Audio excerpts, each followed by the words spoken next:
ரசூலுல்லாஹி ஸல்லல்லாஹு அலைஹி வஸல்லம் சொன்னார்கள், நரகத்தை பார்த்தேன், அதில் பெண்களை அதிகமாக பார்த்தேன்.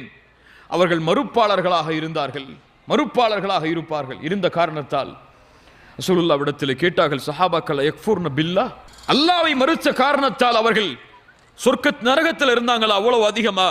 ரசூலுல்லாஹி ஸல்லல்லாஹு அலைஹி வஸல்லம் சொன்னார்கள், இல்லை, அவர்கள் கணவன்மார்களுக்கு மறுத்தவர்களாக, நன்றி இல்லாதவர்களாக வாழ்ந்த காரணத்தால். எப்படி அல்லாஹ்வுடைய தூதரே, கணவன்மார்களுக்கு நன்றி இல்லாமல் அவர்கள் வாழ்ந்தார்கள்? அவ்வளவு காலம் அவர்கள் வாழும் பொழுதெல்லாம் அவர்களுக்கு நலவை செய்திருப்பான்.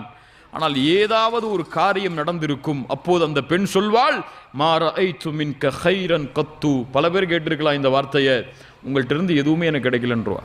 இப்படி அந்த பெண், சாதாரண வார்த்தை இல்லை, இப்படி அந்த பெண் கூறுவாள், இப்படி கணவனுக்கு நன்றி இல்லாத பெண்களை நரகத்திலே நான் அதிகமாக பார்த்தேன். சுப்ஹானல்லாஹ்.